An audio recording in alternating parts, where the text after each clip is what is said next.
Morant with a running start. Elevate! Dunks! Oh my goodness! Tie game in overtime. Gasol will turn. His heat is gone! Memphis on top. 7-10 remaining. Conley now with three. Count it! A 15-point lead for Memphis. And Blake Griffin gets into it on the floor with Randolph. Hard to tell if there are any punches being thrown under there, but Griffin took acceptance. Adams going long. Morant! He hit it! John Morant, insanity! You gotta be kidding me. Welcome to Grits and Grinds, a Memphis Grizzlies podcast. My name is Keith Parrish. On today's episode, I'm going to talk about the Grizzlies declining Luke Kennard's option and what that will mean for the team and for Luke going forward. I'm also going to look at NBA free agency. Also, the Grizzlies introduced Zach Edey, Jalen Wells, and Cam Spencer to the media on Friday. Plus, got some Summer League news to talk about. So it should be a very packed episode. Before we get there, just a reminder, if you want to support the creation of these shows, plus get access to bonus content and my private listener Slack channel, you can do all of that at patreon.com/fastbreakbreakfast. Thanks to Alan, who signed up over there after last episode. At Patreon, for $3 a month, you get access to bonus episodes and more. For $5 a month, you get access to that Slack channel. Also, you can play fantasy basketball with me and the other listeners. So if you like the show, you want to help it out, patreon.com/fastbreakbreakfast. All right, let's actually start with the introduction of the rookies, the guys who were drafted on Wednesday and Thursday of last week during the NBA draft.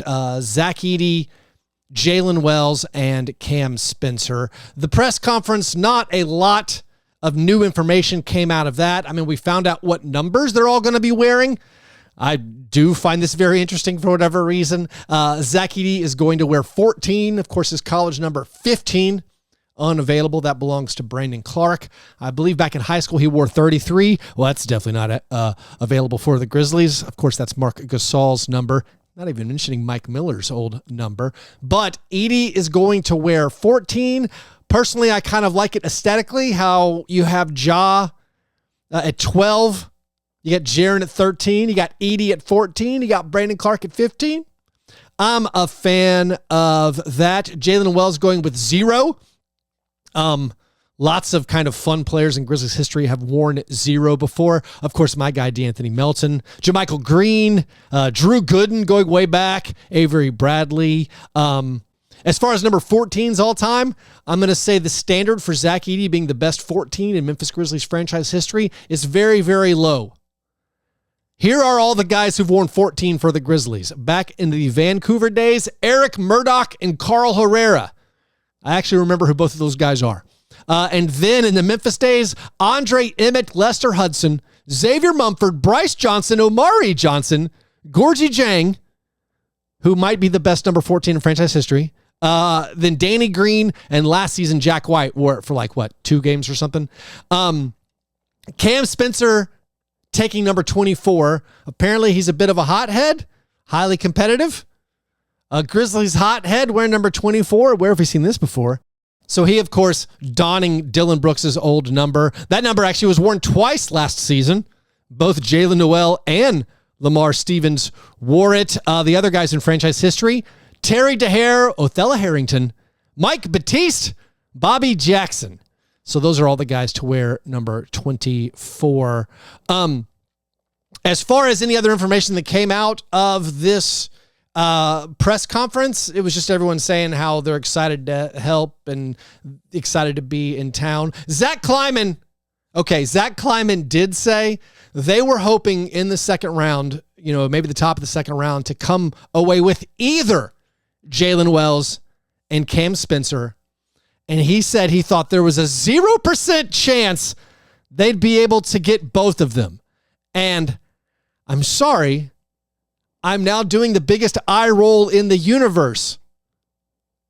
Once again, Zach Kleiman saying, wow, best case scenario. We had no idea this would possibly happen. The guys projected to be available were both available. So for the record, I want to make sure I get this right. Kleiman said he thought there was a 0% chance that both Cam Spencer, or they could get both Cam Spencer and Jalen Wells. He said for the Zach Edey pick at 9, this is exactly what we hoped would happen. And then if you go back to last summer, the signing of Marcus Smart, he called Marcus Smart the pie in the sky outcome for the Grizzlies. A person they put on their whiteboard is the absolute best target. They never dreamed he'd come available. So according to Zach Kleiman, we are one of the luckiest franchises in the world. Everything keeps breaking our way. We got Marcus Smart, we got Zach Edey, got Cam Spencer, and Jalen Wells. Never dreamed those options would be available for us. So now let's talk about Luke Kennard.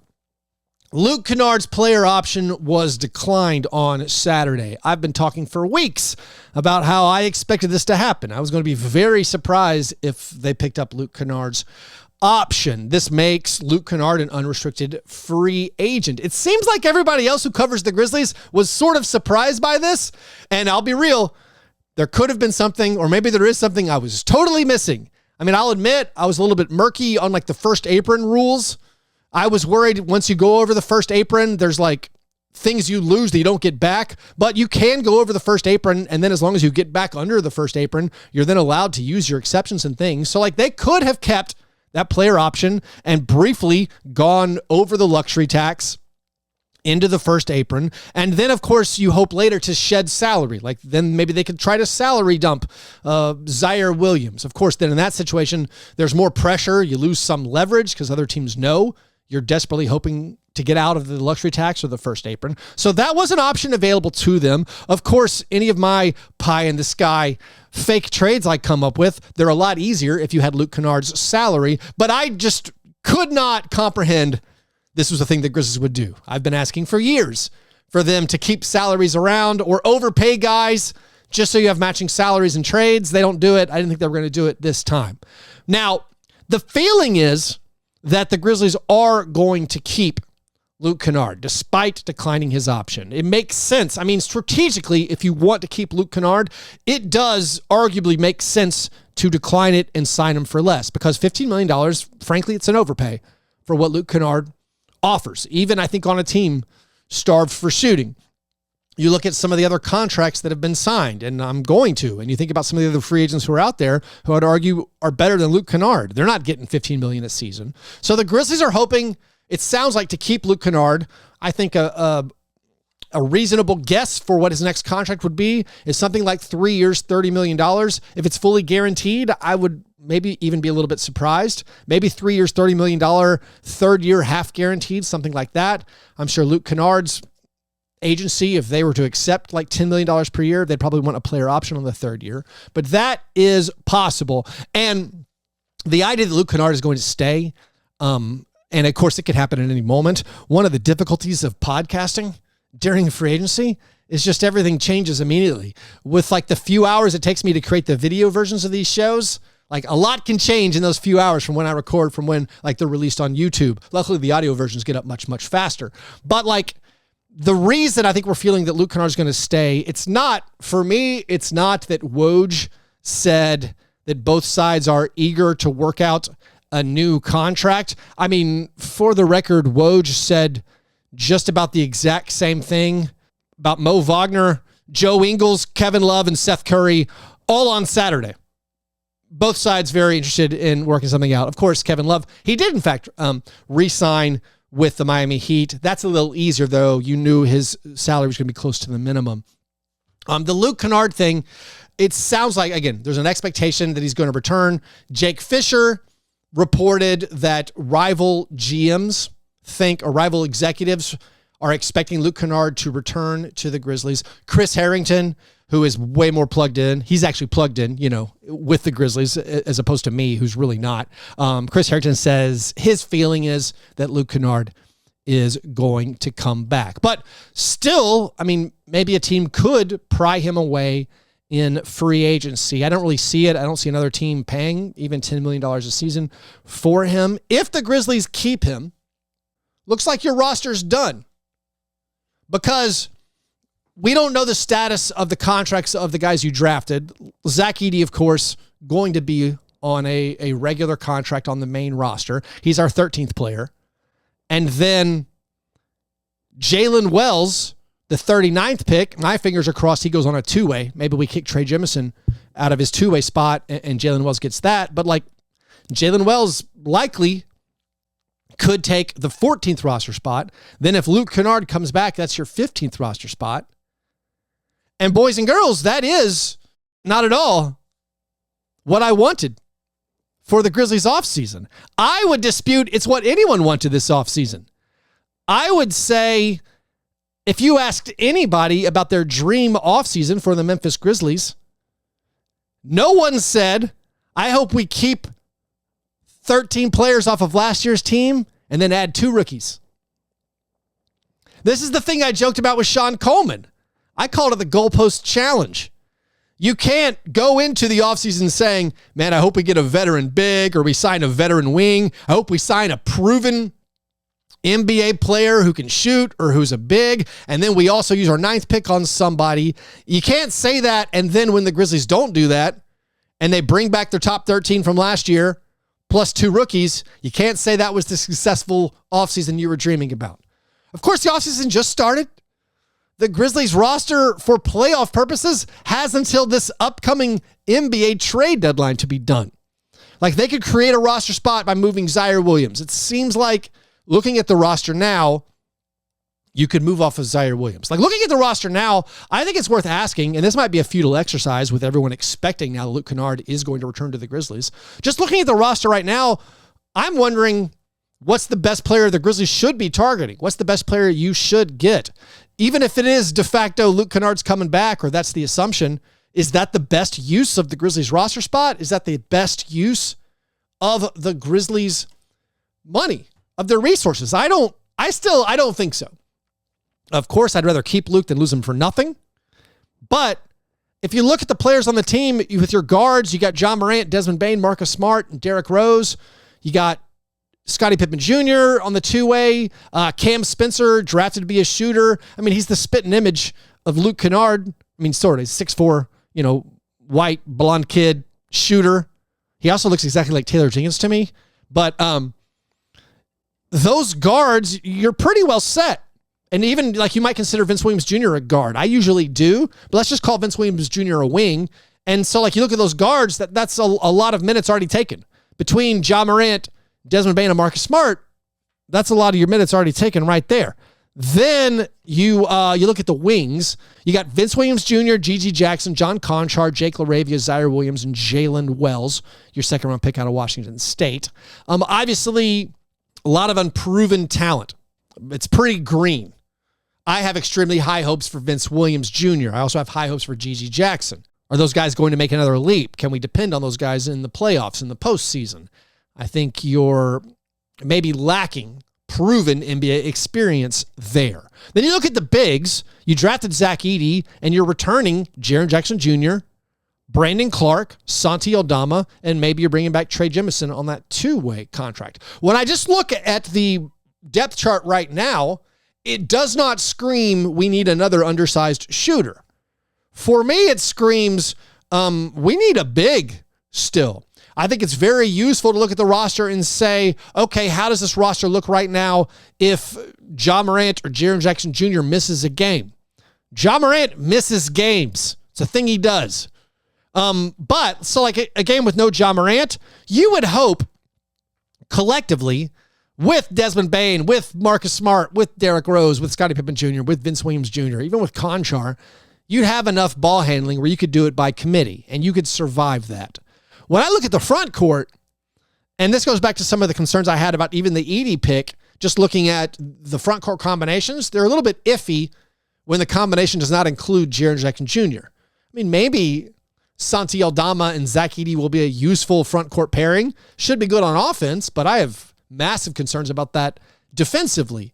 If Jaren Jackson Jr. misses a game and your only available front court pairings are theoretically Zach and Brandon, or Brandon and Santi, or Zach and Santi, I do not feel good about that. And because of that, I'm thinking this team still needs a big. So, like, if I were to shop the free agent landscape as it exists right now at 11 a.m. on Monday, July 1st, with a lot of my targets already off the board, Luke Kennard wouldn't be the guy I would get. Now, I am intrigued of the idea, like, if Zach Edey hits his potential early on, like, surrounding Zach Edey with a bunch of smallish guards that can shoot sounds kind of fun. I mean, it sounds a little bit like a college basketball strategy. I don't know if it will work in the NBA, but just adding all the shooters in the world around Edey, okay, if that's your strategy, fine. It's a path you've chosen. Let's see how it works out. But right now, let's look at like other options you could get for, let's say, $10 million. The Grizzlies right now, with the players under contract, looks like they're somewhere around, let's say, $165 million in their salary right now. This is my best guess, looking at what we think maybe Jalen Wells' guaranteed contract could be. They're about $6-7 million from the luxury tax. If you retain Luke Kennard, you're going to go into the luxury tax. And then, of course, they're going to probably want to get rid of Zaire. I mean, they might stretch Zaire Williams, which honestly, I think it's a bad use of resources. I would rather hold out hope, like 10% hope that 22-year-old Zaire would get a little bit better. Is he 21? I can't remember. I don't have it in front of me right now. But like, as opposed to just eating that money, I'm not a huge fan of that. I kind of hope maybe he just becomes a little bit useful, that this 6'9" guy becomes a rotation player as opposed to just, again, eating the money. But like, maybe they can free up a roster spot that way. Maybe one of these rebuilding teams, like why wouldn't the Pistons take a flyer on him, or like the Wizards, or, the Nets or something? I don't know. But anyways, if they keep Luke Kennard, they're going to go into the luxury tax. But who are some other guys you could get for around that amount? I mean, I still focus on, like I said, the front court looking at this. Like, would you still want to maybe sign someone like Gogo Batadze? He's still out there. Jalen Smith was one of my top targets just because he's a versatile big. Even with the drafting of Zach Edey, I like the idea of getting Jalen Smith because he has a jump shot. And in my mind, theoretically, the fit of Jalen Smith works great with Jaren, works great with Brandon, works great with Zach Edey. The Bulls signed Jalen Smith for 3 years, $27 million. We have the budget to do that. We could have done that. I'm disappointed. I would have been happy if they did that. Could you do that and keep Luke Kennard? You could if you wanted to spend, but I don't really think they are going to spend that much. Other guys who signed, who the Grizzlies, again, theoretically could have gotten and might end up making similar to what Luke Kennard could get. You see Najee Marshall signing 3 year, $27 million to go to the Mavericks. A lot of people, that was their top wing target. He's a solid shooter. He's a pretty good defender. I was not as eager about Najee Marshall just because he feels more unproven to me. But for a guy with size who can knock down some three-pointers, it looks like a good get for the Mavericks. And again, that was affordable for, a player the Grizzlies could have targeted. Other guys who've already gone in free agency, a lot of people wanted Andre Drummond. He signed for the Sixers. 2 years, $10 million. Very affordable, very gettable. Eric Gordon, he went to the Sixers on the minimum. He's a player that, might be better than Luke Kennard. He already went somewhere. You look at Royce O'Neal, who stayed with the Suns. That's a guy I wanted. He wasn't really available because the Suns wanted to keep him around because of basically they needed to sign him for matching salary if they even needed to trade in the future. Also, they just needed him because if he left, they couldn't sign anybody new. But like, he signed 4 years, $44 million. Royce O'Neal is a player the Suns got specifically because the Grizzlies traded the Suns 3 second-round picks. The Grizzlies traded the Suns 3 seconds for that weird pick swap thing. We still have a hope of getting the Suns 2030 pick. But the Suns then used those 3 picks to acquire Royce O'Neal. Personally, I'd rather have Royce O'Neal. But those are the kinds of guys who've already signed that, like, all right, I feel like that would have really helped the team. The players still out there. I mean, I just think about which players you think are better, flat out better than Luke Kennard, who are gettable possibly for $10 million or less. If you just look at shooters, if you just look at shooting guards instead of Luke Kennard, like Buddy Hield, he's a polarizing player. I think he might be a better player than Luke Kennard. I think I saw reported people are expecting he might sign for like $6 million. You look at my guy, who I'm too biased to be reasonable about it, but like D'Anthony Melton, who's, my favorite player since Tony Allen. D'Anthony Melton is likely out in Philadelphia because they signed Paul George. They retained Kelly Oubre. Kelly Oubre, cheap deal. Also, 1 year, $8 million. You couldn't beat that. Of course, there's probably some under-the-table shenanigans there where he's going to opt out after one season and then sign a much bigger contract next year. If that happens, we need to investigate that tampering. But, I'm joking. But, like, the Sixers, by bringing in Eric Gordon, Melton is gettable. They probably cannot bring back D'Anthony Melton. For those of you repeating the he can't play in the playoffs mantra, just so you know, on the 76ers, he made 37% of his threes in the playoffs. Shocking, I know, that a young guy would get better. But, D'Anthony Melton's a better player than Luke Kennard. If, of course, caveat, D'Anthony Melton's back is okay. You look at Caleb Martin. Caleb Martin can defend way better than Luke Kennard. He's a worse shooter, but he's a better overall player. He can actually guard some bigger players as well. Caleb Martin might end up signing for more, but it seems like it's possible he would be gettable for quote-unquote Luke Kennard money. Other guys to consider, like Malik Beasley. Is he better than Luke Kennard? He's going to be cheaper. Gary Trent Jr. To my eye last year, Gary Trent had a kind of a bad year, but he's a better scorer to me than Luke Kennard. Maybe the difference is marginal there because Luke Kennard's a superior shooter. And then there's non-shooting guards. Because again, when I look at the roster, it's not screaming, I need a shooting guard. It's screaming, I need a big. And I think about Goga Bitadze. Still, he's available. Seems like a useful big. Can block shots. He started a lot of games last year for the Magic. They had success when he started. Big body, not a total zero on offense, good rebounder. I would be all about Goga Bitadze. Another guy who I know it's not even feasible, but one of the best fits out there for this Grizzlies roster, it's Kyle Anderson. The reports are now out of Minnesota that they're not going to pay to keep him because I think they're approaching the second apron.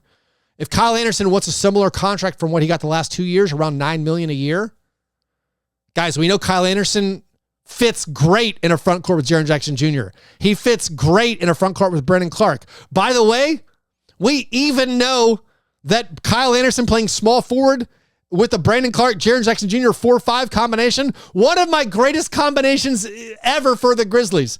Go back and listen to my episodes from 3 years ago. The Grizzlies destroyed teams for a couple of seasons there whenever they played Kyle Anderson at the 3 with Brandon and Jaren. Maybe the NBA has tilted so far away from that, but Kyle played small forward alongside Gobert and Karl Anthony Towns or Gobert and Naz Reid in Minnesota. I think it would work much better theoretically. Kyle Anderson, I think, would be a perfect fit, just giving you more depth options.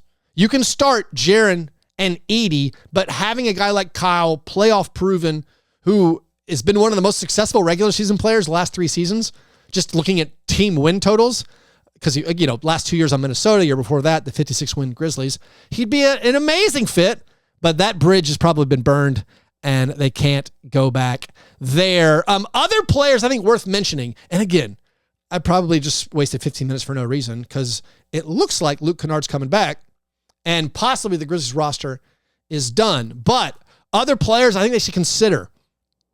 Gordon Hayward. Gordon Hayward was horrible on the Thunder, which is why he's gettable. But theoretically, if Gordon Hayward could replicate what he did last season on the Hornets, he'd be a perfect fit on the Grizzlies. They need a 3/4, to me, who can create some offense. Gordon Hayward can shoot. He can create off the dribble.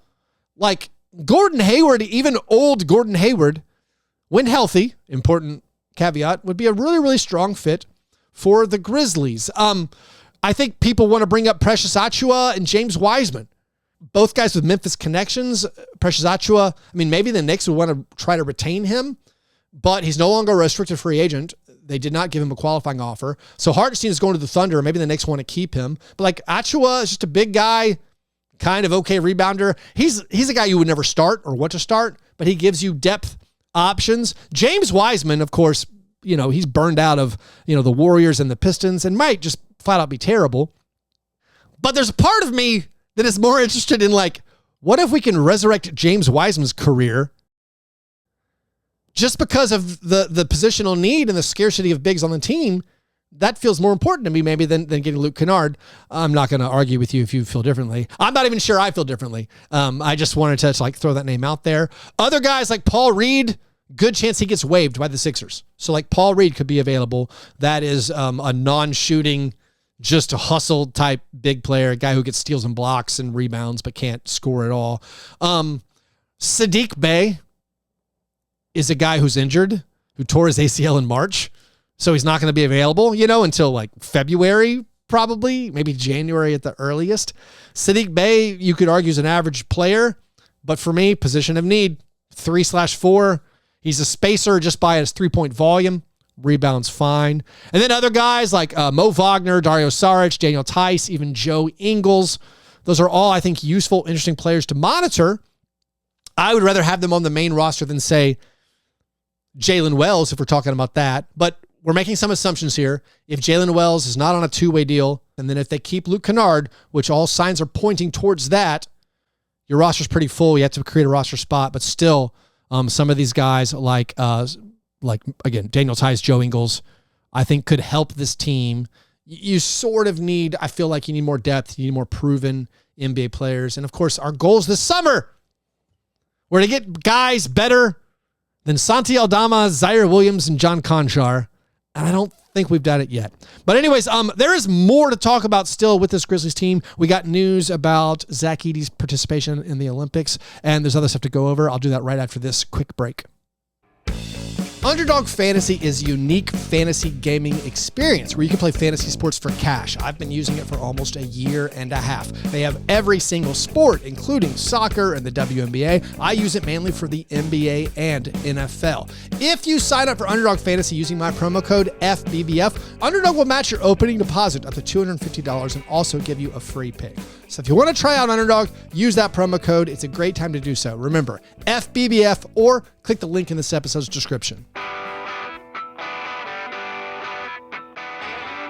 Okay, at the introductory press conference for the rookies, Zach Edey was asked whether he would play Summer League or he would be involved with Team Canada, what those conflicts would be. He said he didn't know. He was going to have dinner later with Zach Kleiman to figure that out. Well, he figured that out.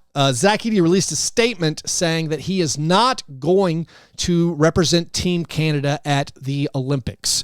He says he made the difficult decision of pulling out of the process to compete for a spot on Team Canada because he has a, quote, a duty now to properly prepare for all that is coming my way with being drafted by the Memphis Grizzlies. So I assume that means he's going to play Summer League, but maybe it doesn't.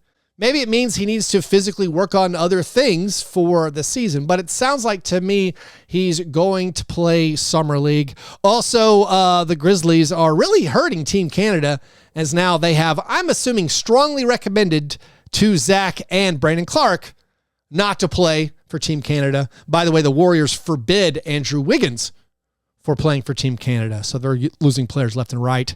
It's all going to be on Dylan Brooks's shoulders. And, of course, Jamal Murray and Shai Gilgeous-Alexander if they end up playing. But it sounds like Edey is going to play Summer League instead of attempting to make the Canadian national team. He will be joined at Summer League by Cam Spencer, by Jalen Wells. Also, we're assuming by Scottie Pippen Jr. and Trey Jemison. Gigi Jackson is supposed to play. I think Jake LaRavia. Tariq Baberovich, who has been lighting it up overseas once again.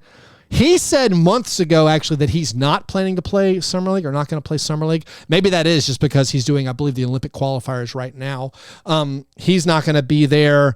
DJ Jeffries, according to the Memphis Commercial Appeal, is going to play on the Grizzlies Summer League team. He's a former Memphis Tiger player. And by the way, the Grizzlies Summer League schedule was announced. We already had the Utah dates. Those start a week from today. In Utah, and then in Vegas they play on Friday the 12th. They have 2 days off, which is not awesome for those of us who already made plans to be there. So they play on Friday, they're off Saturday and Sunday, and then play Monday, Wednesday, and Thursday. By the way, I was kind of joking about trying to figure out if Zach Edey was going to play just by looking at the Summer League schedule. 3 of the 4 Grizzlies games in Vegas are in the Tiny Gym. I feel like Zach Edey's a popular player, and it might get crowded in there because people want to see Zach Edey play. Also, none of the Grizzlies games in Summer League are on like ESPN2 or ESPN. They're all on ESPN Plus or NBA TV or something. So maybe they miscalculated that. I feel like the people want to see Zach Edey. I feel like he's going to be one of the most popular draws at Summer League. So I guess if you're going to the Vegas Summer League, get there early to get some good seats to watch Zach Edey and the Grizzlies play. Now, as far as other stuff to talk about the Grizzlies with, like I already went over all the free agent stuff. And again, that's probably useless. It was a waste of my time if we're trusting that Luke Kennard's coming back. And I have been saying for a while now that this was my worst case scenario. I called this the doomsday clock thing, where we're not actually paying to compete. And I do feel like, yeah, we kind of did it. I'm worried we're going to dodge the luxury tax. If we keep Luke and keep the squad together, okay, we're into the luxury tax, and I'll be wrong there. But the idea of not adding a proven NBA player alongside last year's squad, deeply disappointing. And then just depending on the guys you drafted, depending on Zach Edey to be awesome, that's very, very disappointing. But despite saying all that stuff, and maybe this is just fan brain talking, I am actually extremely optimistic about the Grizzlies' place in the West next year. I think they're still trailing a few teams. I mean, the Thunder, they got Alex Caruso and Isaiah Hartenstein added to last year's squad that finished with the best record in the West. They didn't lose anybody. Like that is a scary squad. But there's been other free agent news that I think directly benefits the Grizzlies. You see the Nuggets not paying Kentavious Caldwell-Pope. Maybe they have a vision of some way they're going to replace Kentavious Caldwell-Pope, but that team was starved for depth and frankly starved for shooting. Losing Kentavious Caldwell-Pope is a huge blow to the Nuggets. You look at the Clippers, who lost Paul George. You look at the Warriors, who looks like they're going to dodge the tax. They're not going to bring Klay Thompson back. They have waived Chris Paul. Not that Chris Paul was all that last year, but like the Warriors, who missed the playoffs last year, where's their plan to get better? The Clippers got worse. I think the Nuggets got worse. I think the Timberwolves, as currently constructed, like, they're strong, and if Rob Dillingham can make an immediate impact, but like that's a rookie you're depending on to have an impact. I feel like despite my sadness over the Grizzlies maybe not maximizing their chances over possibly going 3 straight years without using the mid-level exception when they could have, I still feel like when fully healthy, we are a formidable squad and have a great chance to finish in the top 4 of the Western Conference. Like, I'm not scared of the Kings. Although there's rumors the Kings are going to acquire Brandon Ingram. They're seriously pursuing Brandon Ingram. I mean, the Pelicans acquired DeJounte Murray. I think that was a fair price for DeJounte Murray, and he should help their team. And I think a team that's based around Zion and Trey Murphy and DeJounte and Herb Jones, like maybe CJ McCollum's in the closing 5. You know, sometimes maybe he's not. Yeah, like the Pelicans lost Jonas Valanciunas. By the way, why did the Wizards sign him? I don't get it. But like the Pelicans, they look pretty good, but I mean, I think the Grizzlies match up fine with them when fully healthy. Pelicans, by the way, there's a report that they are pursuing Wendell Carter Jr. Maybe Wendell Carter Jr., though, is no longer available because the Magic missed out on the Isaiah Hartenstein chase. So despite my like legit sadness that I feel like the Grizzlies are not being an ultra competitive team, they are not attempting to use every avenue and resource available to them to max out their roster around their best players. Despite that, if healthy, the Grizzlies' best players are great. And so the team should be very, very competitive. And then maybe we can always cross our fingers come trade deadline. They will make an aggressive move. By the way, as far as some other moves that like I dreamed about and other reports that are happening in the NBA right now, Mike Scotto from Hoops Hype has said lots of teams are pursuing Cam Johnson, not the Grizzlies. The Cavaliers, by the way, I've seen this from Chris Fedor, who covers the Cavs. Their like shopping list this offseason was basically all the guys I wanted. It was like they want shooting with Malik Beasley or Buddy Hield, but also they were pursuing Jalen Smith. Also, they're trying to get Cam Johnson. It's like all my targets, the Cavs are going for. Other reports as far as they relate to the Grizzlies. Also, Hoops Hype is saying that Jarris Walker is unavailable. That's a guy some of us had circled on the Pacers because the Pacers have committed so much to Pascal Siakam and Obi Toppin, and of course, Miles Turner. All right, so maybe you could get Jarris Walker. That's a big that could fit in your rotation. Maybe he's available, but Hoops Hype reporting he's not available. Also, Jake Fisher has reported that agents of bigs who are expecting to sign minimum contracts have identified the Grizzlies as a possible landing spot. Maybe they're just looking at our roster and thinking that, hey, that team needs a big. Maybe that's not sourced with the Grizzlies front office actually shopping for bigs. I don't know. By the way, Mason Plumlee signs with the Suns. There's a minimum big going somewhere. So I guess we can wrap it up there because, again, like, news is breaking. Maybe by the time this hits YouTube, the Grizzlies will have officially announced whatever the Luke Kennard deal is. But I do feel like we're not involved in signing an outside free agent again. Like, yes, last year Derrick Rose was an outside free agent, but they could have signed bigger fish. Like Kelly Oubre, who I mentioned earlier, signed for the minimum last summer. We had a full MLE to use if we wanted to. We signed a minimum player. Maybe the Grizzlies sign a minimum big, but it's trending towards, I think this is our roster. It's good. It's talented. Is it good enough? That remains to be seen. But anyways, thanks everybody for watching all these videos over the past week or so. Thanks to all the people listening through your podcast player. Make sure you subscribe wherever you are listening. Go subscribe to my YouTube channel, even if you don't watch it. Help me out there. Also, if you want to support the show and get bonus content, including bonus episodes, you want to join that Grizzlies fan Slack channel I have, do it at patreon.com/fastbreakbreakfast. All right. Hope you guys have a great day. I'll talk to you soon. Go Grizz.